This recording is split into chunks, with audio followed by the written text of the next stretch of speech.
Hey, so this week I relearned a thing that I wanted to share with all of you, and I wanted to make sure we all knew about. My phone was wedged. It was just locked up. I woke up one morning and I knew it had charged because it was plugged in all night, but nothing.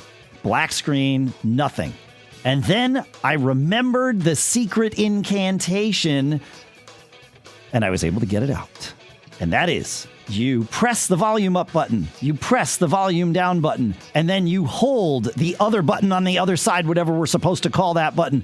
And I had to hold it for it felt like far more than 10 seconds. And I had kind of given up, but figured, well, I'll just invest a little more time before I give up entirely. And then boom, the Apple logo appeared.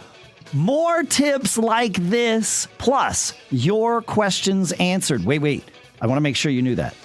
Volume up, volume down, hold the side button for a while. That's the thing. So more tips like this, plus your questions answered today on Mac Geek Gab 949 for Monday, October 3rd, 2022.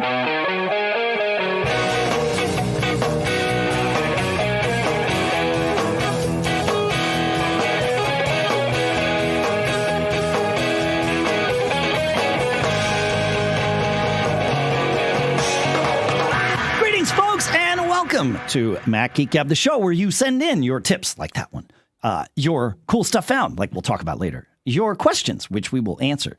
And sometimes we throw in our own tips, cool stuff found, and even questions of our own, because the goal is for each of us to learn at least 5 new things every single time we get together. Sponsors for this episode include helixsleep.com/MGG, where you can save up to $200 off your mattress, plus get 2 free pillows. Zocdoc.com/MGG, where you can sign up for free and instantly book an appointment with top-rated doctors out there, and you can see the ratings. It's cool. And then Kolide, KOLIDE.com/MGG. It's device security for your users that uses Slack to inform them instead of just forcing them to do things. It's amazing.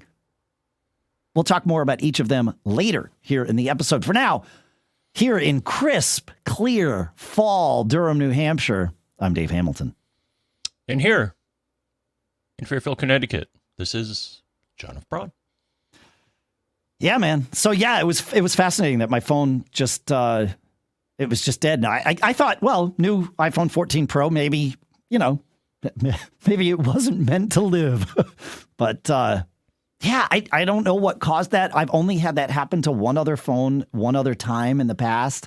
And it was on when I was visiting NASA's Kennedy Space Center on that press day that I did a number of years ago, and was super bummed because it happened at the beginning of the day. But thankfully I was able to look up online and learn that little trick. But yeah, it's up, down, and then hold. So I love it. It's a good one. Yeah. More on that, or should we just share Petter's quick tip and just keep on trucking here? Keep on trucking. All right, we will truck.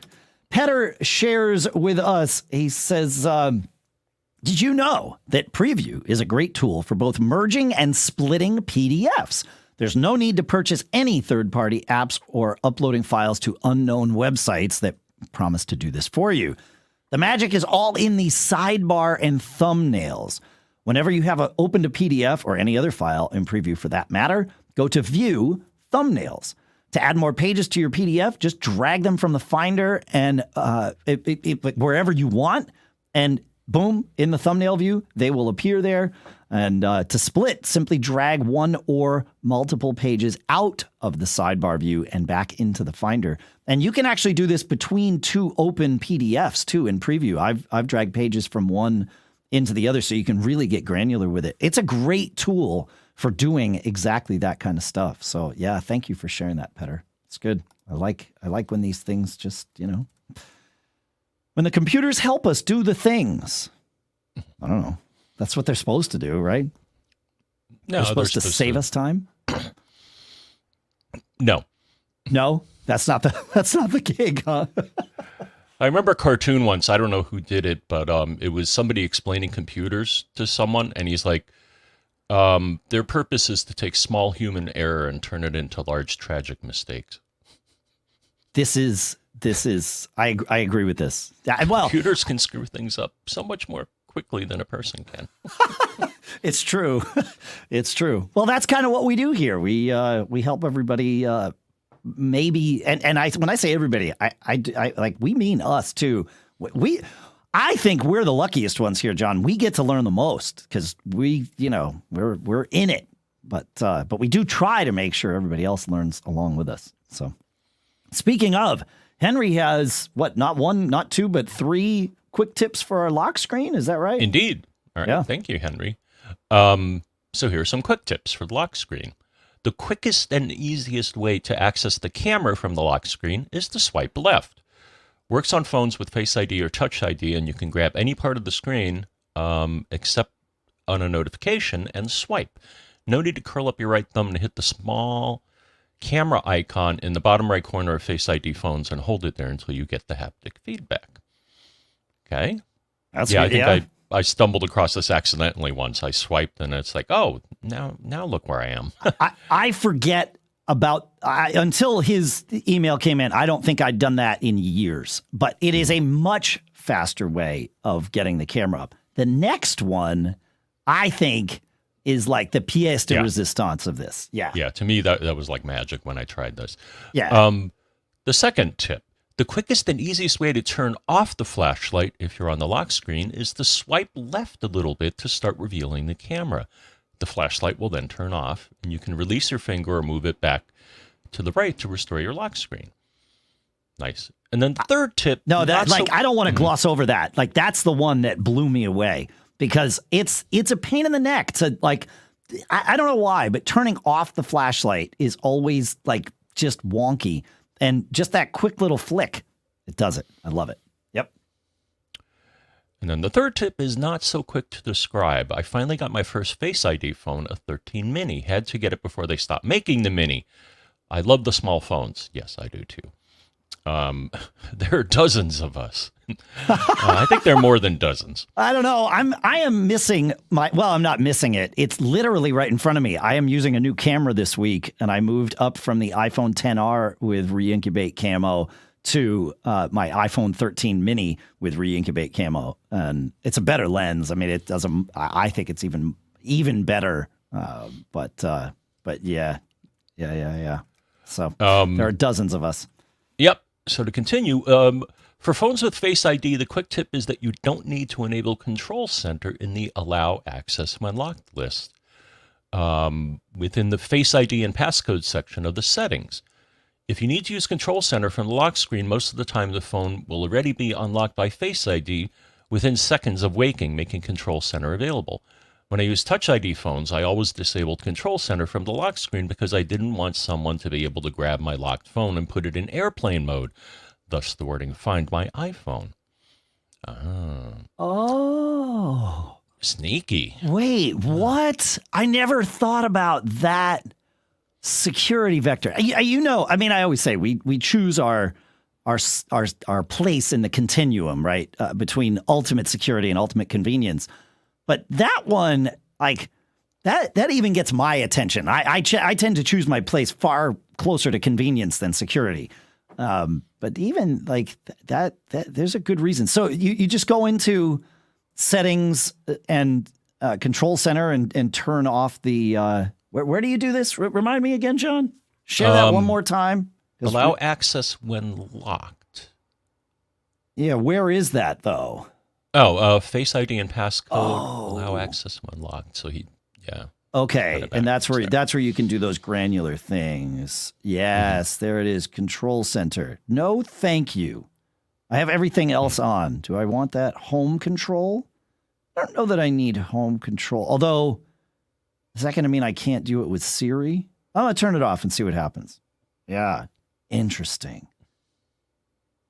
Huh. All right. Yeah. That's a good place to look. All right, so settings, Face ID, and passcode. And then allow access when locked. And now I get to talk about our sponsor, Kolide. Kolide is an endpoint security solution that uses the most powerful, untapped resource in IT. Do you know what it is? It's end users. Yeah. Old school device management tools like MDMs force disruptive agents onto employees' devices that slow performance and treat privacy as an afterthought.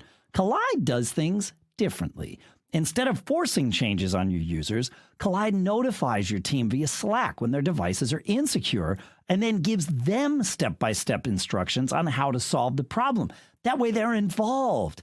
And by reaching out to your employees via this friendly Slack message and educating them about company policies, Kolide can help you build a culture in which everyone contributes to security because everyone understands how and why to do it. For IT admins, Kolide provides a single dashboard that lets you monitor the security of your entire fleet. Doesn't matter whether they're running on Mac, Windows, Linux, it's all good. That visibility makes it easy to prove compliance to your auditors, your customers, and your leadership. You can meet your compliance goals by putting users first. Visit kolide.com/MGG to find out how. That's KOLIDE.com/MGG. And our thanks to Kolide for sponsoring this episode. All right, John, we have a follow-up from Kansas Dave. While I was busy doing the ad read here for Kolide, Kansas Dave was sharing 2 Siri commands. I like to call them incantations because, as Kansas Dave points out, they are for turning the flashlight on and off. Siri Lumos turns the flashlight on.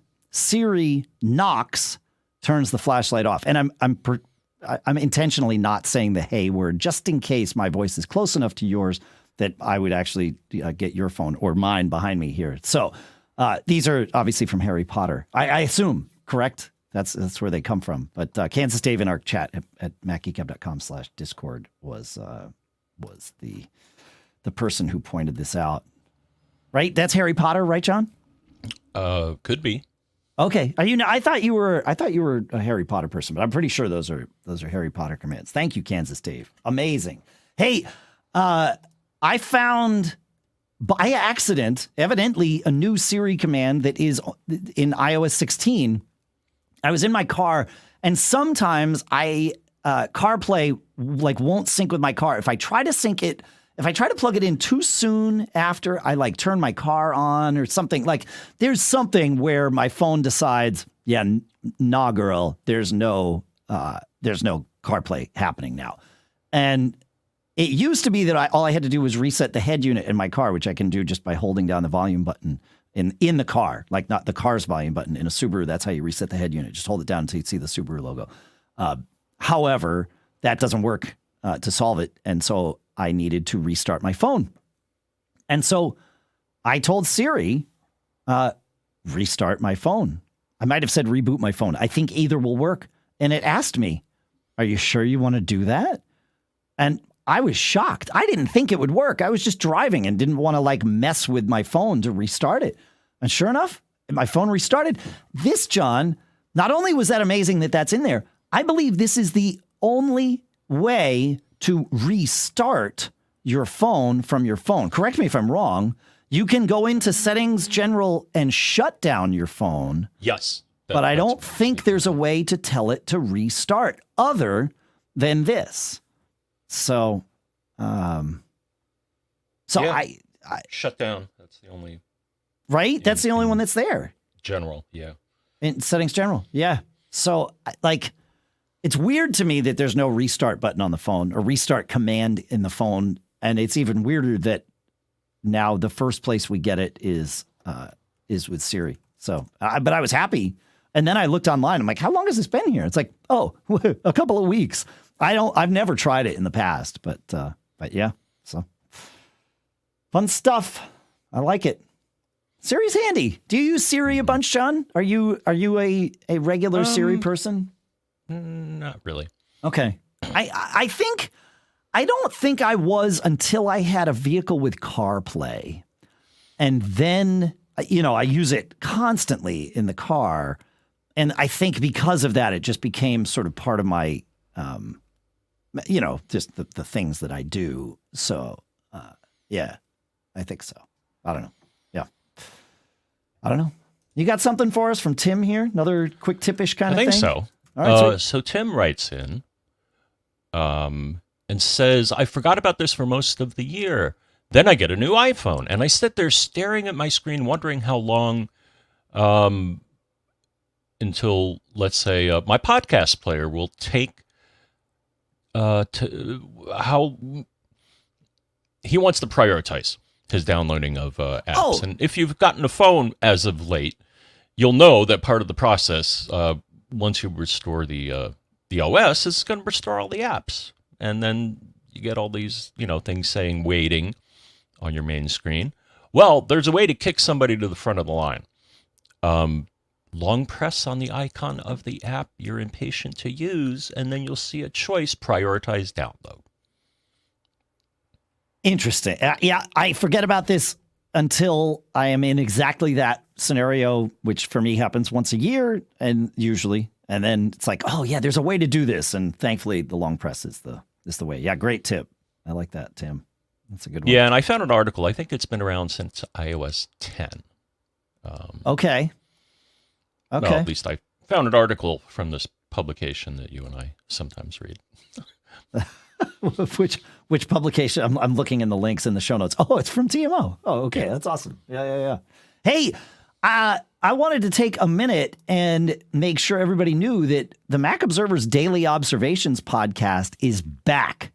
Ken Ray, who you might know from macOS Ken and everything else that he does. The folks at TMO have brought Ken Ray on board. I think he's writing some articles for him too, but he is hosting Daily Observations every weekday. I am generally on the show now on Wednesdays. I won't be this coming week just because I have some scheduling things that got in the way, but it's been a blast. So yeah, if you were a listener to that and you were subscribed, you've probably already seen it in your podcast player of choice. As long as it's downloaded, hopefully Tim helped us make sure that happens. And anyway, TDO is back. Just want to make sure everybody knew that. So, let's see. Do we have? We have another Siri tip, John, and it's from Scott. If you look in Evernote, I think you prepped it. I don't know where it wound up on the floor somewhere, but it's not in the agenda that I see. But I think since we're sharing Siri tips, you should share Scott's Siri quick tip. You got that there? Yes. Okay. Yeah. Cool. This may be new to iOS 16, or I may simply have overlooked it before. Now that the percentage is available for display in the battery icon, I tried it and in fact didn't like it. It is simply too small for me to see without my glasses, so I turned it off. Then on a whim, I asked Siri a one-word question. Battery? Siri responded with the answer, battery at 66%, and put a banner on the screen. That's very handy and easier for me than squinting to see the tiny font that puts the percentage inside the battery icon, which I believe is coming in 6.1, which I don't have yet. Oh, for iPhone mini users. That's right. Yeah. And a better display of it too. I think we all will want to try it again if we've tried it and ditched it, because it looks like they fixed some of the user interface stuff in the 16.1 beta screenshots that I've seen. So, yeah. Mm-hmm. Yeah. All right, good. We're jumping all over the place today, John. We're crazy. Bill has a follow-up quick tip to episode 948, where we were talking about international, like being able to call internationally. And he says, I have another suggestion that I believe will work in certain circumstances to make international calls or calls when you are traveling internationally, and that is FaceTime audio. This uses the data connection, so it doesn't require a phone number. Of course, the limitation is that it can only be used between people in the Apple ecosystem. It's not a perfect solution by any means, but it is one that will probably connect you to many of the people with whom you already interact. Thank you, Bill. Yeah, good stuff. It's always good to remember FaceTime audio. I've started using FaceTime audio for phone calls, even like as long as I'm on Wi-Fi, as long as I'm on good Wi-Fi.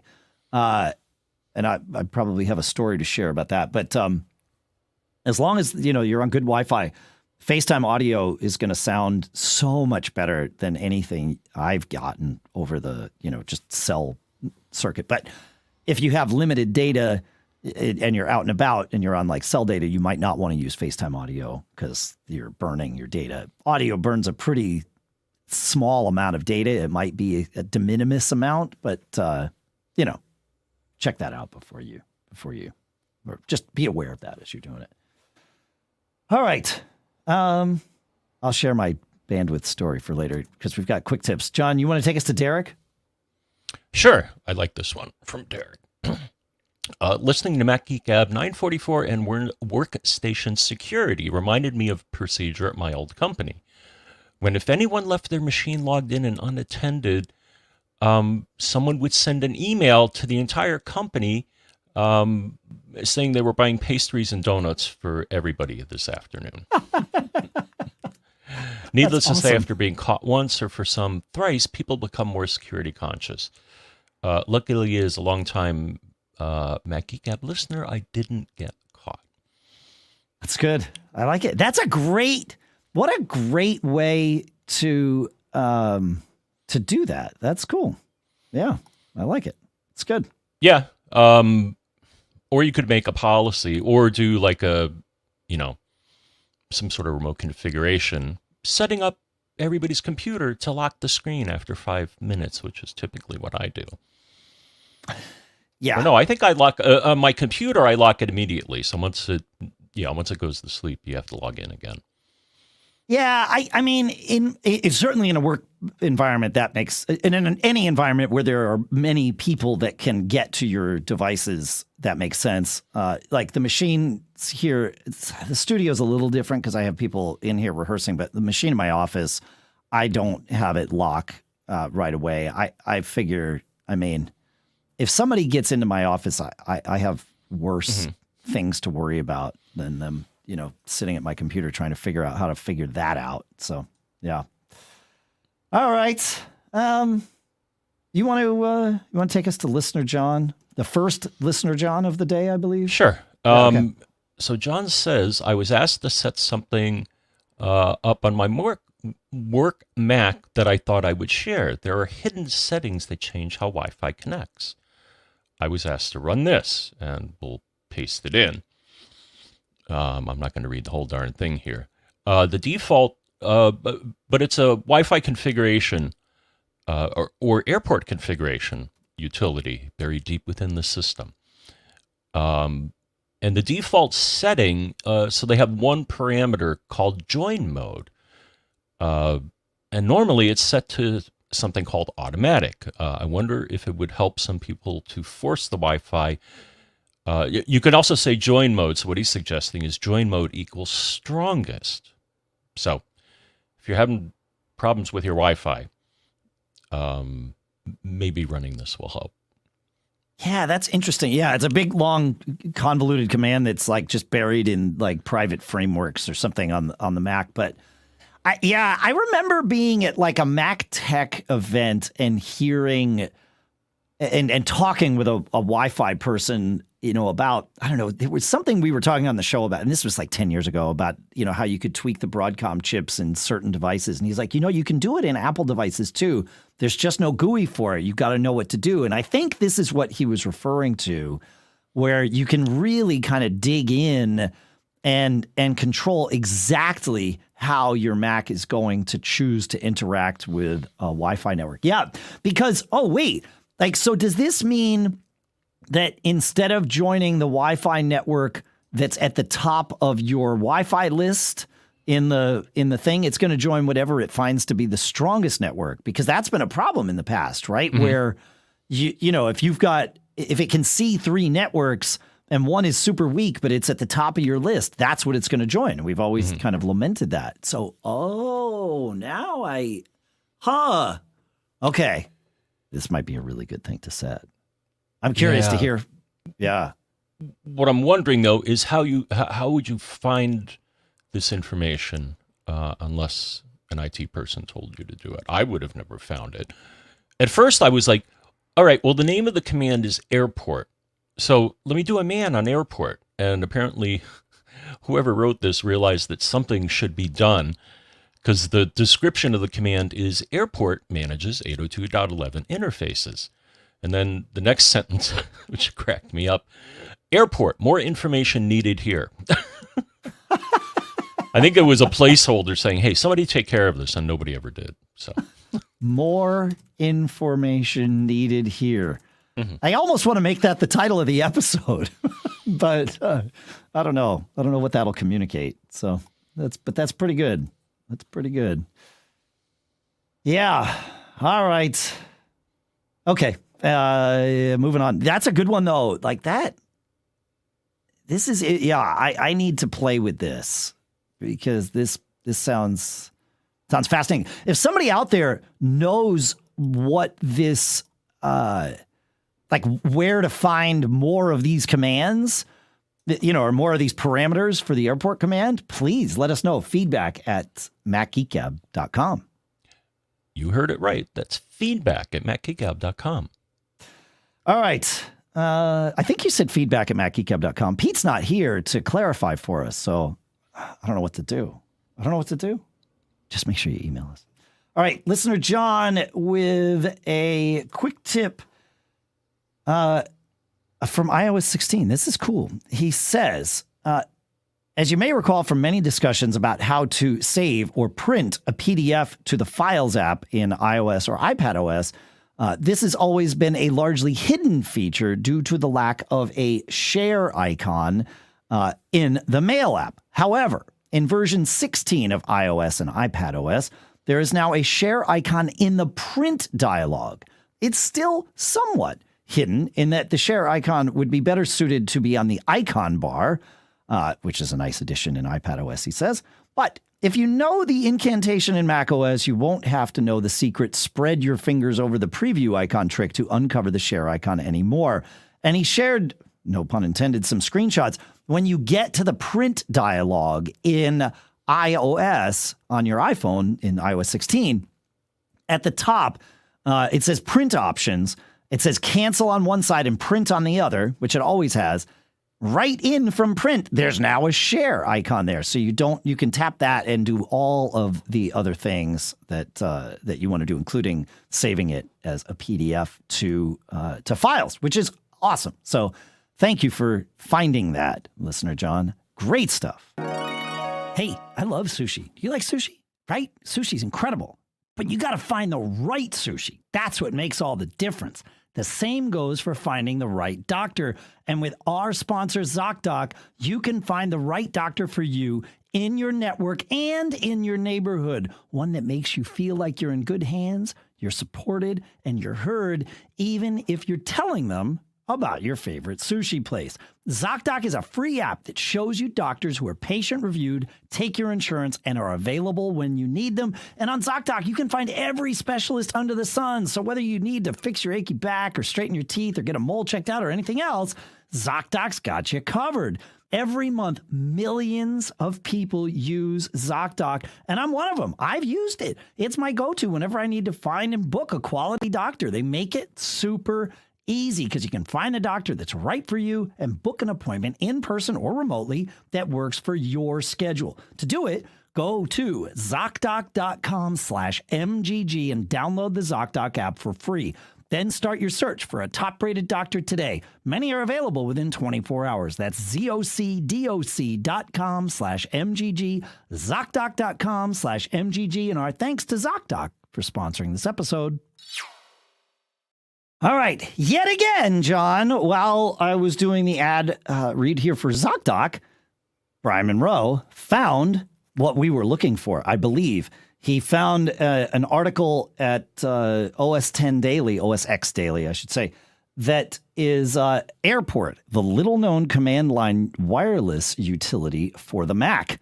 And it seems like it has at least some of these commands in the article. So yeah, it's telling us to use that same private frameworks thing, and then you can do airport-s and get all the SSIDs from things. You can do -I to get information, and then it looks like, yeah, here you go. So on the join mode, you get automatic, preferred, ranked, recent, strongest.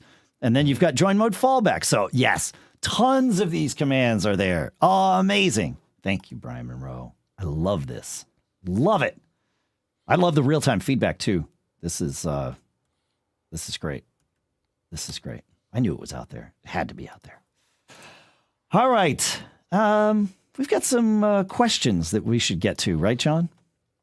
Yeah, Terry has a question. Great. I just upgraded from an iPhone 12 Pro to a 14 Pro, which arrived on the 14th. I decided to do a fresh install on my new phone. I did a backup of my 12 with iMazing, so I could still refer to apps previously used if needed at some point. I also did the Apple trade-in program, so I had access to my 12 Pro for a few days. After setting the new 14 up as a fresh phone and connecting to my iCloud account, I noticed after a couple of days some odd behavior with messages. Friends began telling me they were seeing different iMessage threads. Some originated from my phone number and some originated from my email, I think is what he meant to say there. With some testing, it seems like messages coming from my Mac or iPad are reported as originating from my email. Messages coming from my phone originate from my phone. This was definitely not the case with my 12, was still my primary phone. All messages, regardless of device, was originating from the phone. Any ideas on how to return to some form of unified messaging? Yes. And this actually caused me to look at my setup, and I was in a similar state because I've also been doing some restores and playing with eSIMs and all that stuff, which I think was caused my problem. But anyways, so yeah, it seems switching lines may reset your settings, and here's where you want to look. So under iOS, settings, messages, send and receive, iMessage. There will be, you can receive messages to and reply from is one of the entries, and it'll show your email addresses there. And then there's a start new conversations, and make sure they're set to what you want. In my case, it actually wasn't. Well, let me give you the second one. So on macOS, you go to Messages, Preferences, iMessage, and you'll see a similar set of dialogues. Can be reached for messages at is the first set, which typically should have email addresses. And then another one, start new conversations from. In my case, they were out of sync, Dave, in that one was set to one thing and one was set to another. So double check that. It kind of disappoints me that it couldn't figure this out for you. Well, yeah. Yeah, there's so much that is synced amongst our devices that you're right. Like, why isn't this? I never thought about that before, but why isn't this synced? That doesn't, yeah. I'm at a loss. I don't know why. It should be. We're syncing everything else. Yeah. This reminds me of a cool stuff found that we had kind of teed up for later in the episode, but it makes sense. It's this thing I found called Unlisted Mobile at unlistedmobile.com. And this is a fascinating little service. I think it's like $10 a month, and you can get a random phone number that you can text and call using your phone. You download an app, and then you just get private numbers that you can use for various things. So if you need to make, whatever you need to do, they these are called, they're private in that the log doesn't appear on your phone bill. So, do with that what you please. They don't appear in your phone or messaging apps. You don't have to have a real phone number, right? So this might actually be unintentionally the international calling solution. In fact, holy cow, I hadn't thought about that until just now as I'm saying it. But wow, for $10 a month, you've got a U.S. phone number you can use anywhere you have data. That's interesting. Huh. Yeah. So anyway, this is it's called Unlisted Mobile, and it's available for iPhone and it turns out also Android. Yeah. Fascinating stuff. And then they have another service that you can just use. It's at PhoneInfo.io. It is a free caller ID lookup, And this too is completely private and anonymous. They don't track what you're doing. They don't track, that you were here and doing all of this. And you can find the caller ID name for any U.S. or Canadian phone number. And they say that they're always pulling them from the central carrier database. So the results are always fresh, which I like. Fun. I'd never heard of this unlisted mobile thing. I don't know. I saw somebody post on Twitter about it, or I don't know. It came up somewhere, but it was like, it kind of blew my mind. But now that we're talking about it, and we talked about the international calling thing earlier, it's like, oh, maybe this is the magic answer. Huh. I like it. Okay. What's next? You want to take us to George? Yeah, poor George.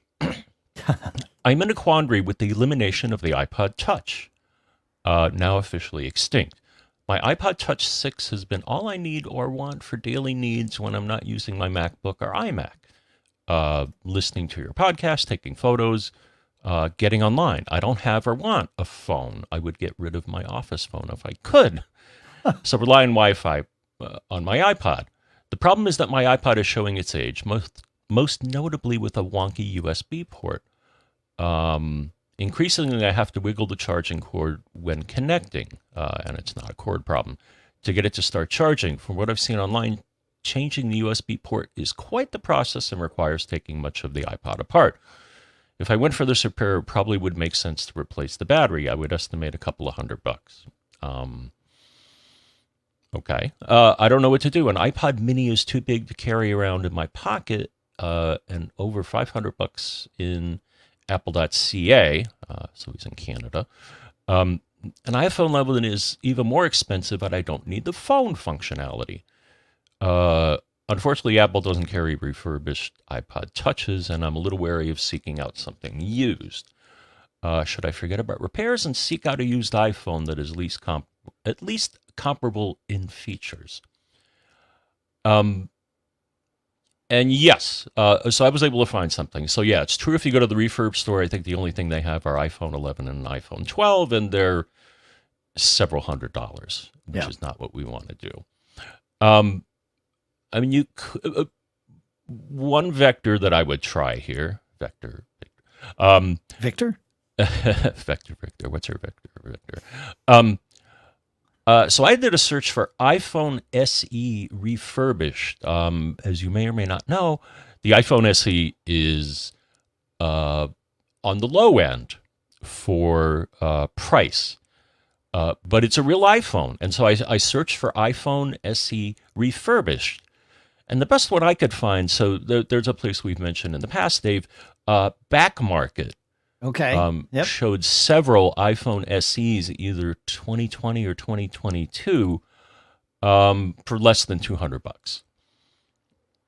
So I think that is going to be your most economical path here. Yeah, that makes sense. And they even offer, so they offer something. So they don't offer as much coverage, but when I looked at their site, when I looked at their site, under 200.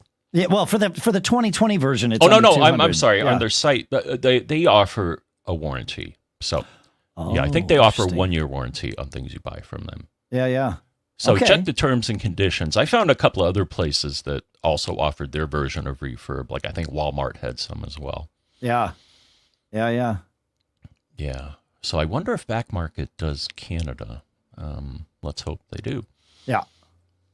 Oh, yeah. Good point. All right. So a couple of interesting comments coming in through our Discord live chat in the live stream chat at macgeekgab.com/Discord or live.macgeekgab.com or many other places. But for now, Kiwi Graham points out that lightning port randomness is often fixed by cleaning with a toothpick.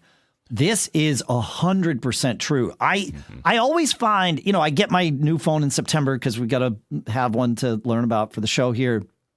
And so my phone's, it's rare. I lead a charmed life. I know that I'm using an iPhone that's over a year old. However, every July or August is when it hits me that I'm having problems with my lightning port. And that's when I get a toothpick. Non-metal is what I choose. I choose plastic. You can choose wood. You can choose metal. I just don't like raking in there with a piece of metal. And I get a little thing and pull out more lint than you could possibly imagine would ever actually get packed in there. But it does. And yeah, then the port works better. I usually notice it in my car when plugging in for CarPlay. And it's like, why isn't this? Oh, right. That's why, you know. And, so I've taken to keeping some like little toothpicks in my car because that's where I notice this. Now I don't try to clean my phone when I'm driving. I don't recommend it. Do as I say, not as I do. So thank you, Kiwi Graham. That's great. And then Brian Monroe had a really interesting take on this.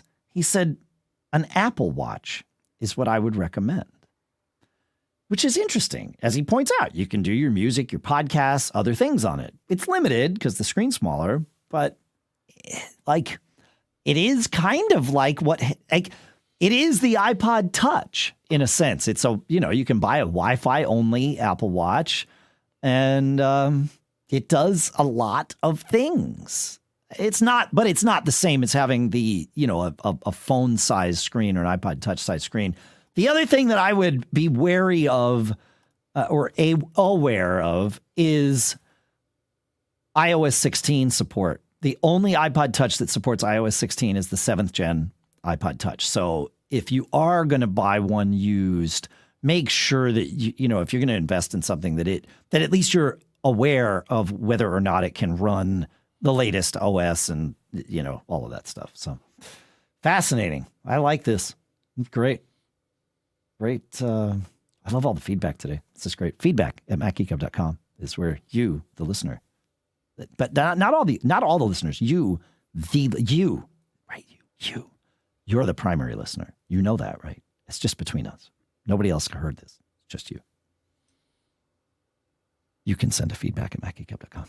Mm-hmm. Feedback at macgeekgab.com. That's right. All right.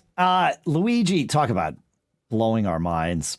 Luigi has a fantastic thing here that blew my mind when I heard it. And it's a nice little tip for helping keep your Mac battery rolling. He says, I'm using an M1 Pro MacBook on macOS Monterey, and I wrote a shortcut for myself.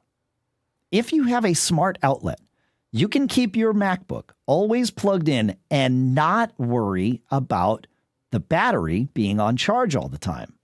Using a shortcut and the terminal, you can schedule a shortcut to run at every interval of your choice to verify the battery power level and automatically switch off your smart outlet when the MacBook Pro's battery is at 95% or higher, and switch it on when the battery is at 15% or lower.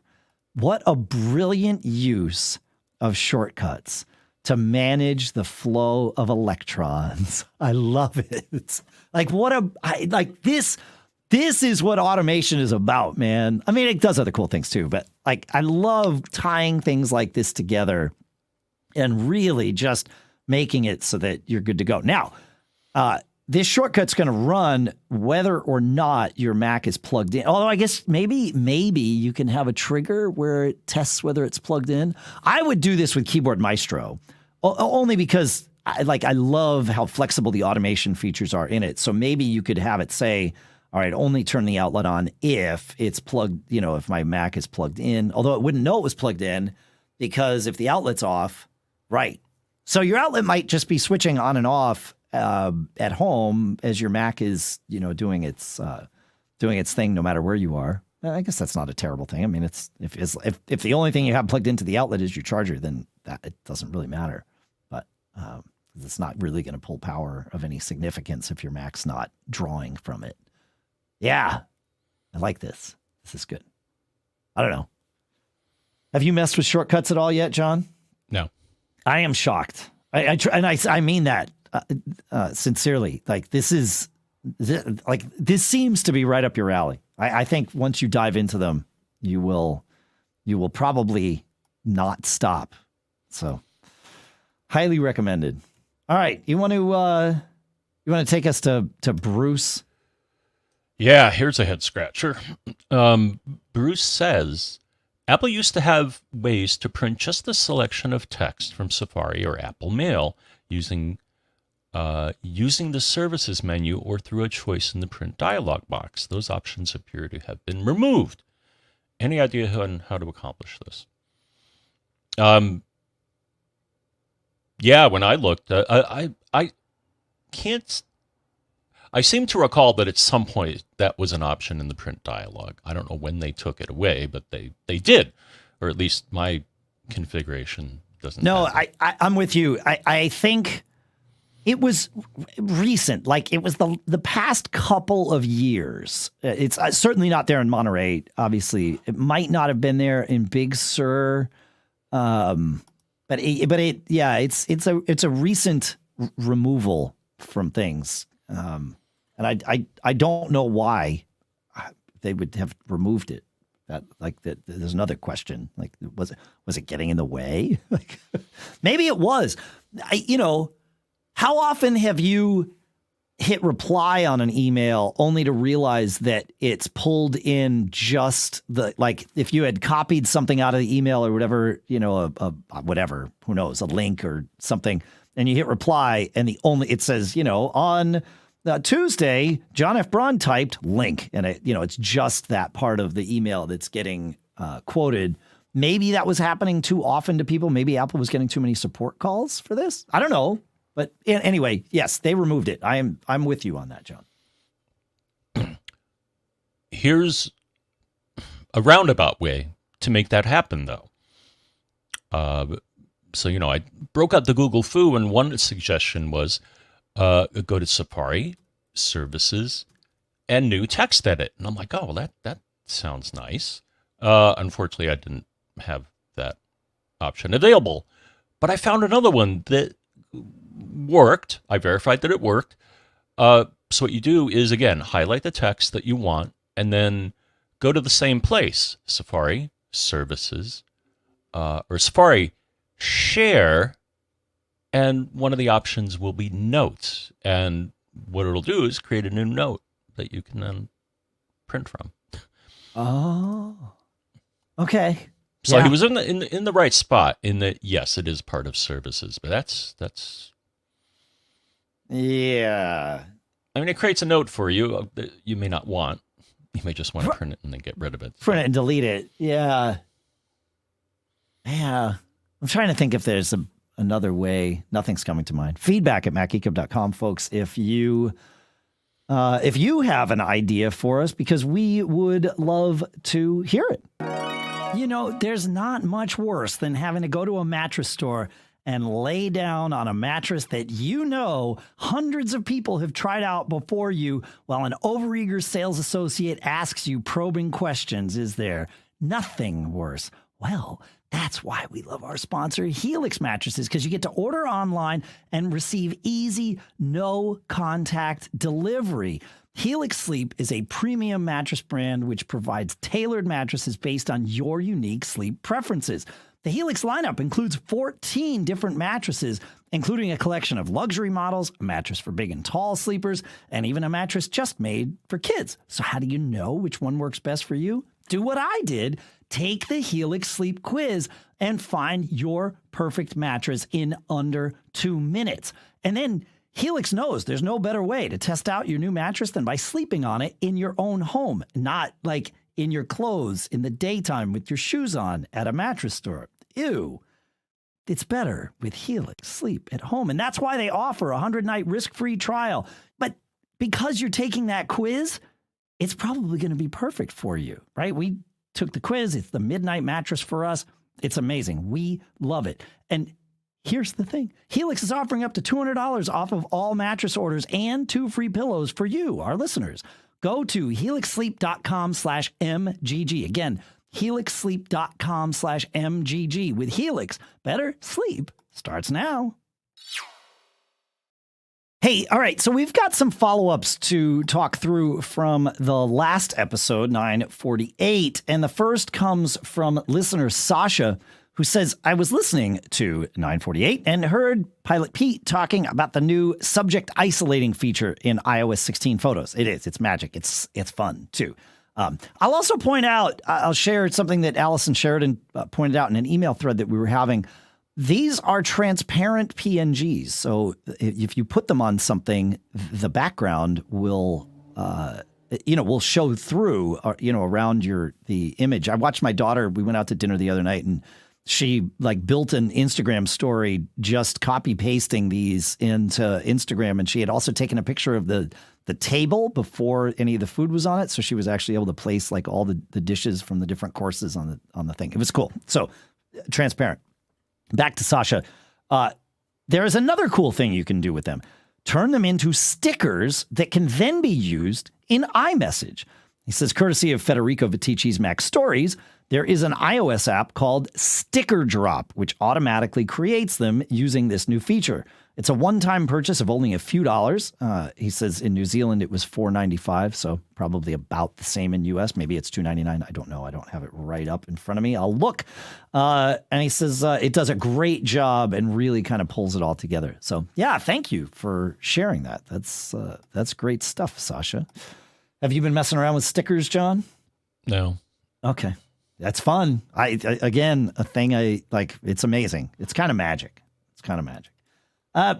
We also had a conversation in 948 about emojis, and we put out a geek challenge because with Siri now you can tell it to say the emoji name, and then it will send the emoji to someone, but you have to know the name. And so there are a few ways. The first comes from listener Jeff, who says you can do it on your Mac. We had found that you could open up, the Command-Shift-Space thing, emoji window, and float over it, and the tooltip would show it to you. But if you don't want to mess with the tooltips, listener Jeff reminds us that you can do the expanded emoji character viewer just by hitting the little expand the thing button, which is next to search in the top. So you hit Command-Shift-Space, and then there's a little nondescript icon in the upper right corner. If you click that, it will expand into a 4-column view. And guess what's in column 4? A bigger picture of the emoji and the name of it. So that's your first one there. And then, so thank you for that, Jeff. I love learning new things. And I had even forgotten about the expanded window. So that it's just, I love learning from this show. It's great. The second comes from listener Chris, who says, check out Emojipedia.org. And sure enough, Emojipedia lists, and they even have a special page just for Apple emojis. And it lists all of them, and you can click on one, and then it brings it up and shows you, grinning, squinting face. So, okay, great, perfect, good. And then lastly, we've got another one from a different listener, Jeff, who shares with us another website called Unicode.org, which is where all of these emojis are published because they are part of the Unicode standard. I like this list the best because it shows me everything in a multi-column view, all of the emojis and what they look like on the different platforms. So it's got Apple, Google, Facebook Messenger, Twitter, all those things. And then the short name for them, which is really what we're looking for here. So, squinting face with tongue, or what's another fun one here? Some of these names are just anger symbol. That doesn't look like an anger. I never knew that was the anger symbol. Okay. So there you go. There's things to learn. The things we learn every day.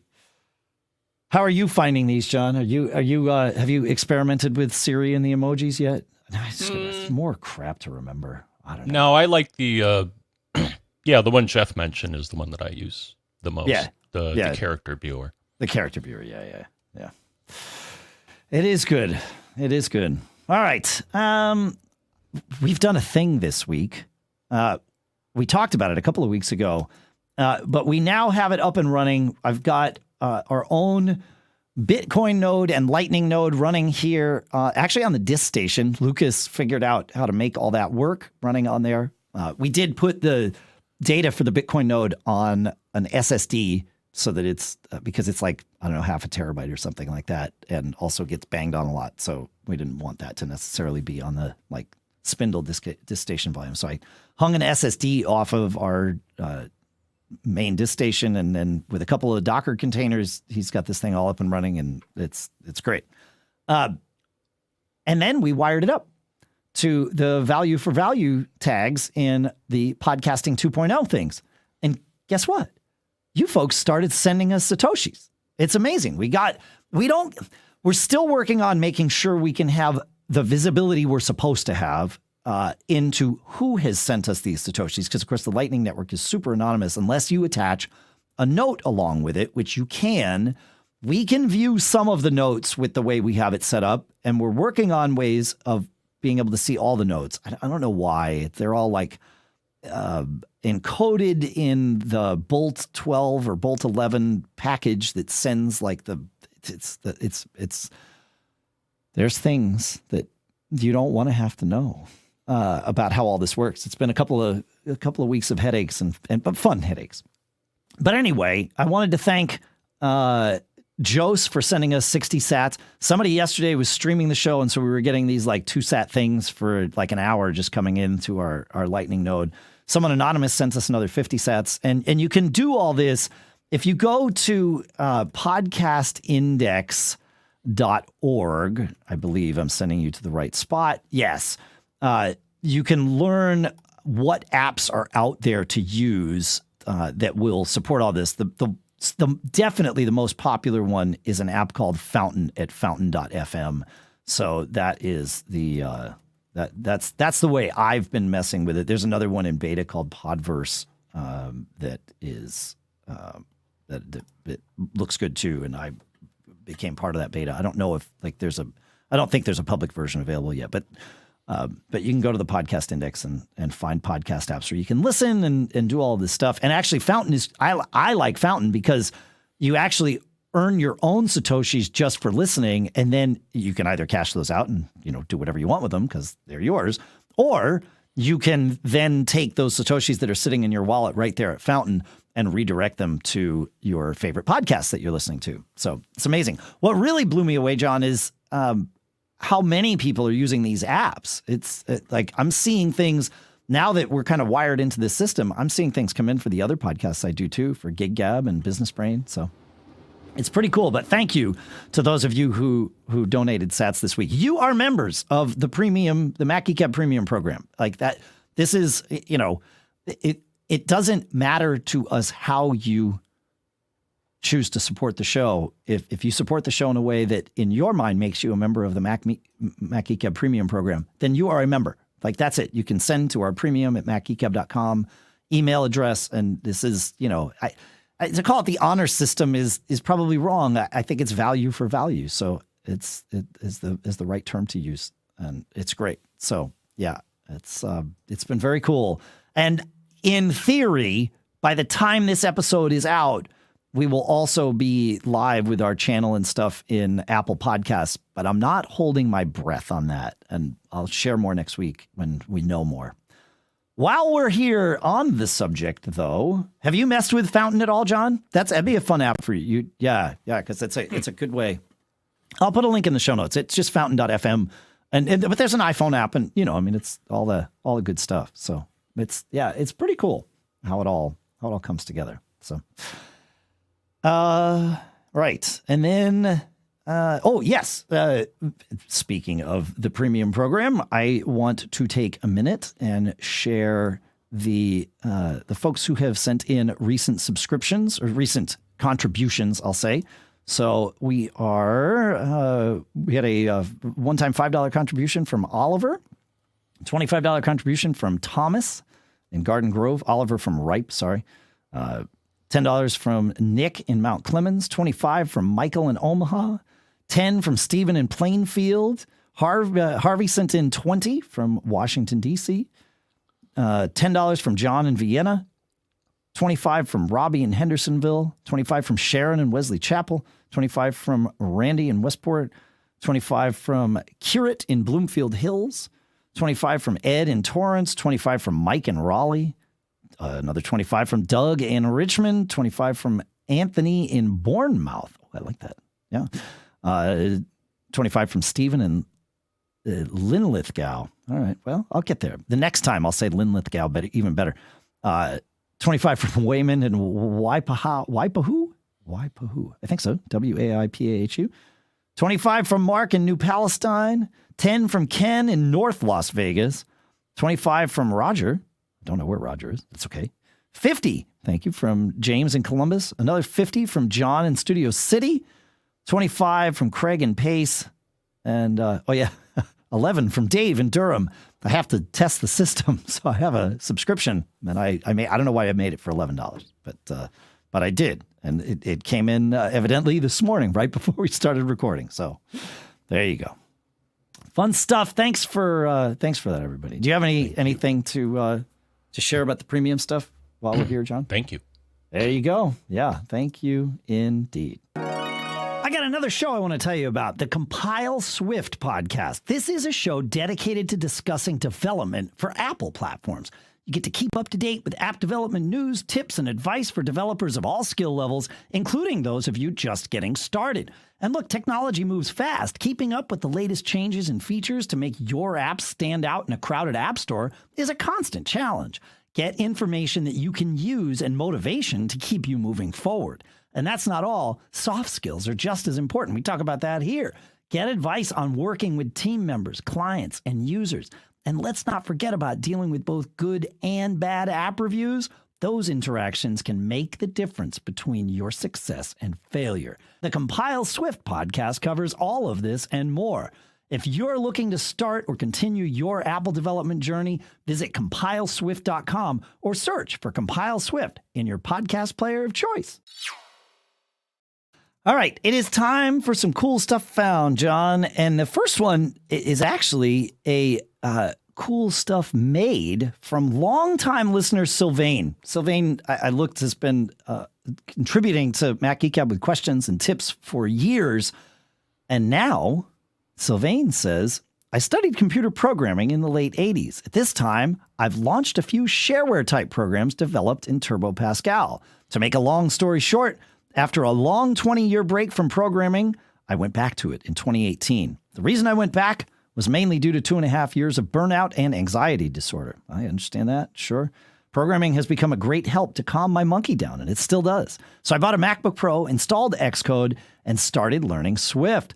Things have considerably changed in 25 years, but the logic behind coding is still the same. Now at 51, Sylvain continues, I still am learning to code, and I have launched a few apps in the past few years. Coding is very rewarding, and seeing people downloading and using my app is even more rewarding. My latest app is named Search-It.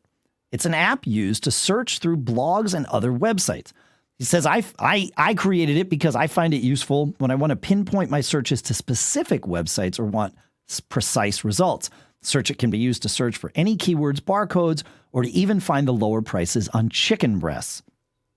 To be honest, he says, I don't know how to promote my app. Well, that's okay. You're a Mac Geek Gab listener. You wrote a cool app, and you told us about it. That's what it takes, and we are happy to share. This is my favorite cool stuff found in a long time because we get to share your stuff. It's the Mac Geek Gab family here, just like doing our thing together. So this is very cool stuff. Yeah, I like it. And it looks like I'm clicking around in the App Store here, and it looks like Sylvain has a second app called HoursCal for tracking time on like projects and stuff. Oh, yeah, I could see that being handy too. Amazing. Thank you for that, Sylvain. That's pretty cool, huh, John?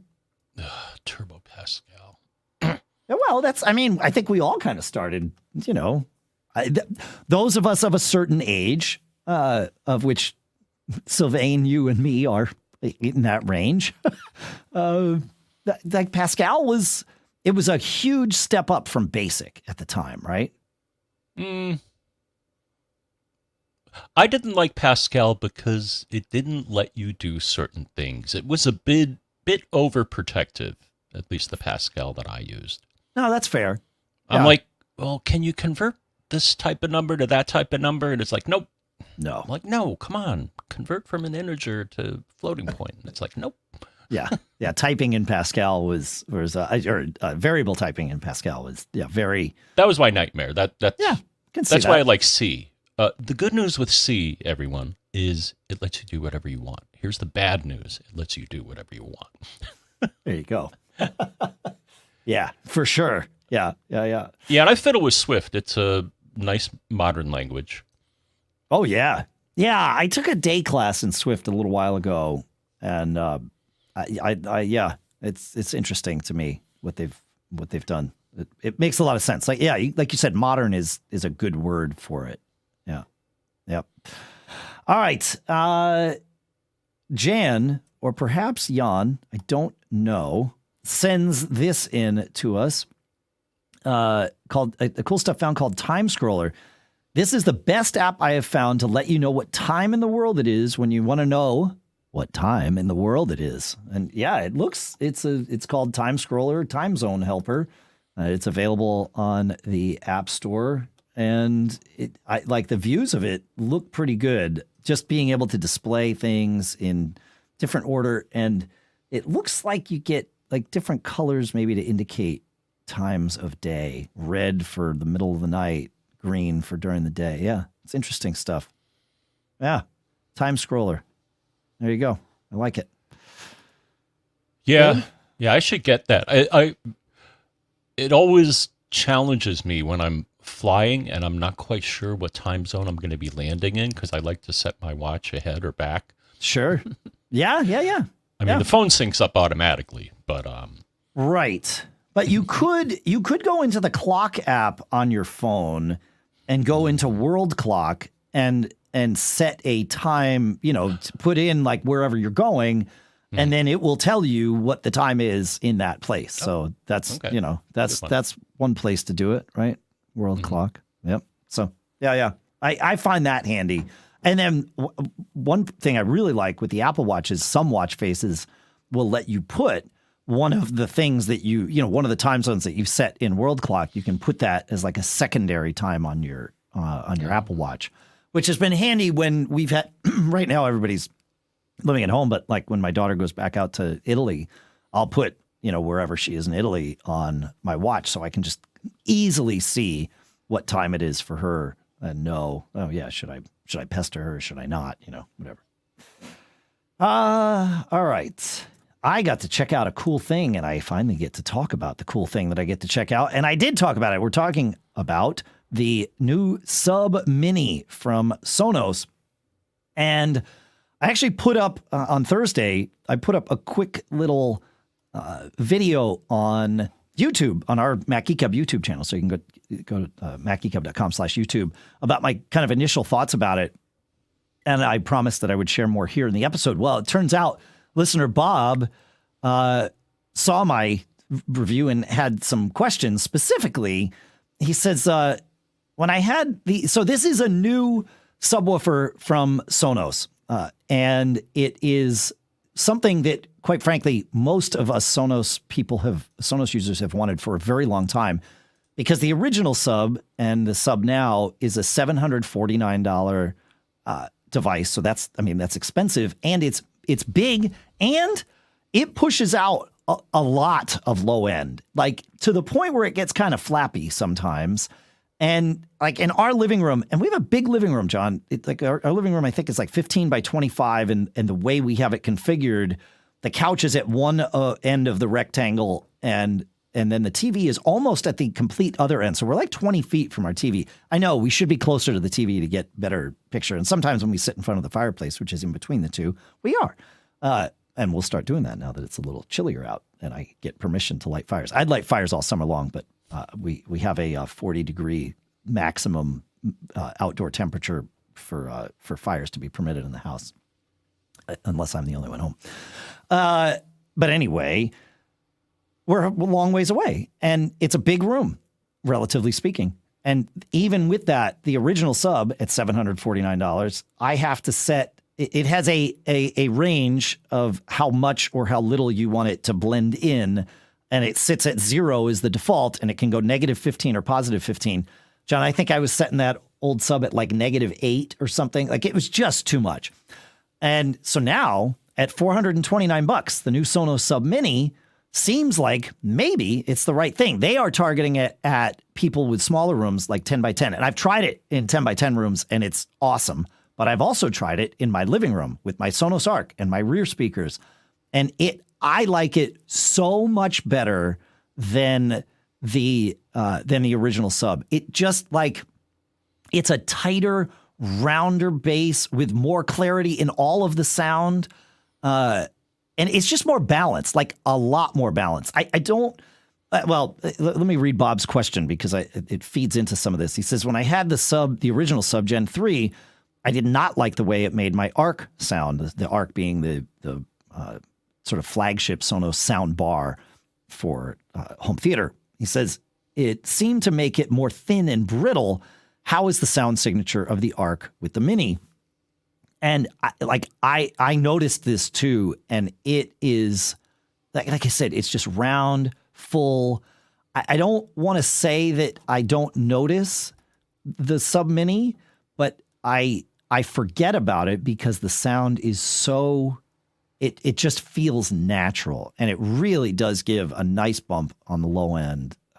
It thumps when it needs to, but it's not flappy. And they did a couple of cool things with this, John. When I paired the thing, I brought up the Sonos app on my phone, and it said, bring this near the top of the speaker. It was like it used NFC in the phone to find this, to communicate with the speaker.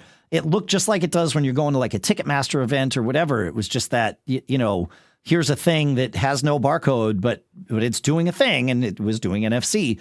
And I put it on top, and it shared the pin to connect to my network, which of course is good, and all the Wi-Fi credentials wirelessly. Boom, it was immediately on the network. Then it was just like, great, what room do you want it in? And I said, living room. And it was like, okay, you're good to go. I mean, it went through its like gyrations and said we should tune for the room and all that, which I let it do and do all the True Play thing. So that part made it super easy. It's a small cylinder, John. It almost like the size of a small, maybe it's a little smaller than like a small office trash can. Like a lot smaller than that, actually. I think it's like 12 inches tall by 9 inches around. But through the side of the cylinder is a slot. And in that slot, you can see the two speakers are kind of sitting in there. There's two 6-inch cones in there, and they are aiming towards the middle of the slot so that it's not, they say it's not ported, that it is a sealed speaker, which is true, which is what gives it that tighter, rounder sound. But it does allow it to move air because there's that slot there that the speakers are aiming towards. But because the speakers are aimed right at each other and tuned the right way, you don't get like things buzzing because they're near the subwoofer. It just moves the air, which is pretty cool. And I like it's a good sound. It's just a smoother response. And I'm, like I said, I'm happy with it. And so I don't know what size room I would need to have to justify the larger Sonos Sub. Certainly. And if you have one of those, you can actually do two in the same room, John, which is crazy. I don't know what I would need. Maybe outside, but I don't know how many people are using these things outside, but, the Sub Mini, $429. That's the sweet spot right there. It's a great thing, and I'm happy to be able to talk about it again. So, fun stuff. Thank you for the question, Bob. I want to start a new segment, John. Are you okay with that? I know we're right at the end of the show, but I think this is the appropriate spot for this segment. And folks, I think when you hear this, you'll agree with me. We have cool stuff found. And this next thing certainly is. This actually comes from Lucas, my son, who helped us with all the value for value podcasting 2.0 stuff, the boostagrams and all that.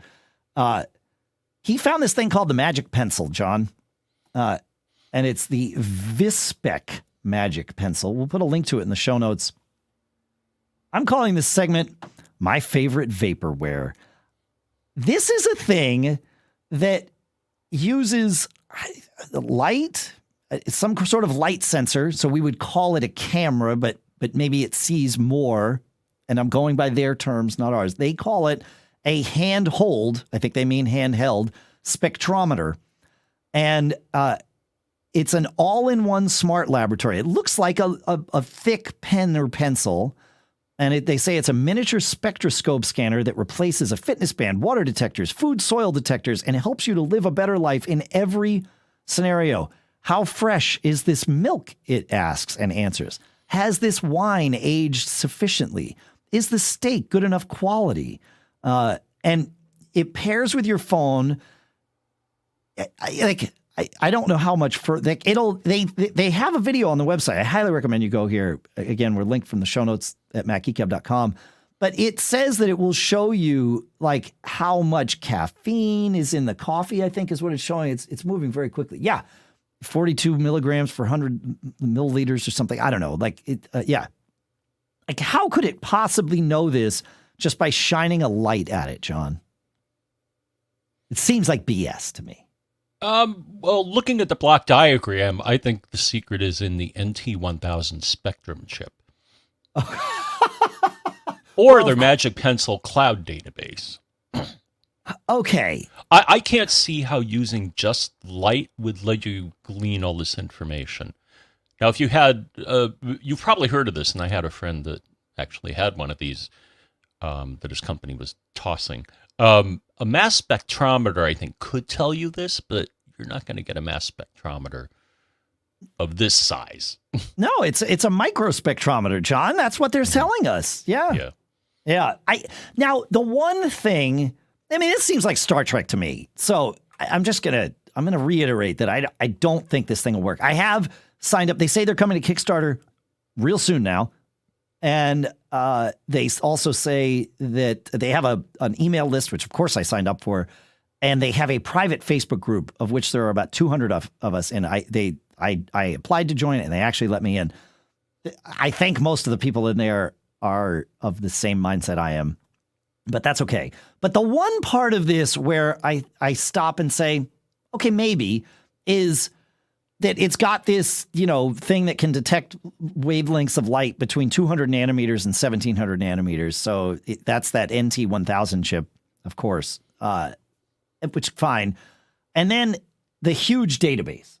So maybe the whole idea of machine learning, like if they've tested, 500 cups of coffee, right, and pulled the data from it, and then tested it with a real thing that could actually tell you how much caffeine is in it or whatever, but then also tested those same cups with the Magic Pencil, and somehow are doing the pattern matching of, okay, when it looks like this, it means that.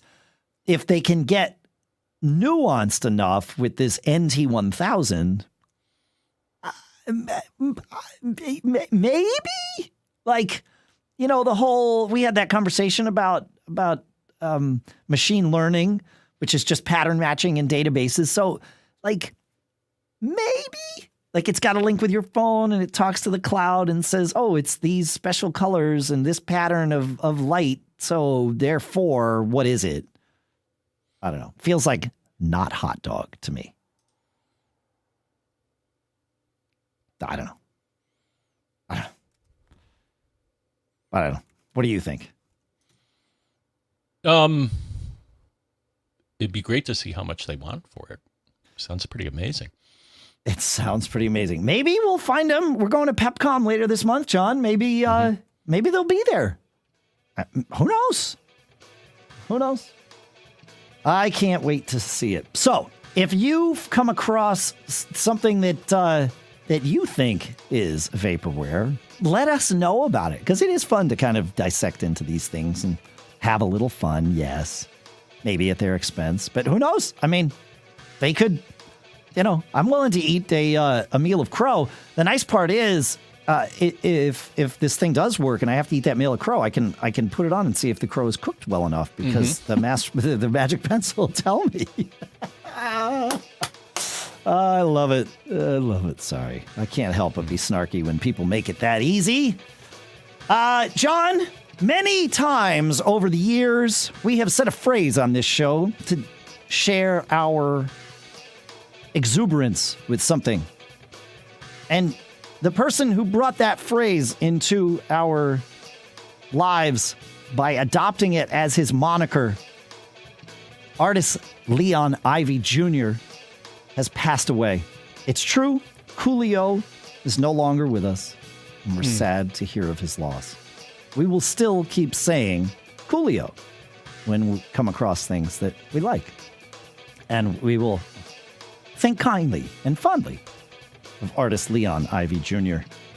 and his nom de plume, nom de song. I don't know what we would call that. Pseudonym. All right. What else do we have? Anything, John? We good to go? Mm-hmm. All right. Make sure to check out Pilot Pete's podcast. So there I was. I think he had to skip today because he was doing some kind of victory lap for making it into the iTunes top 10. So that's pretty good. Thanks to Cashfly for providing all the bandwidth to get this show, and So There I Was, from us to you. Thanks to all our sponsors, of course. As we mentioned in the show, Kolide.com/MGG, Zocdoc.com/MGG, and HelixSleep.com/MGG. Or check out MacGeekGab.com/sponsors for a lot of deals. I really should link that from MacGeekGab.com/deals, John. John, what else is it that we'd like to say? What do we like to say? I think what we like to say is some very good piece of advice for all aspects of your life and your computer's life, and that's don't get caught.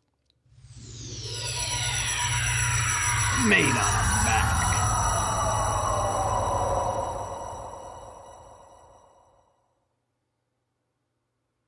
And we're out. Sweet. Fun. Fun.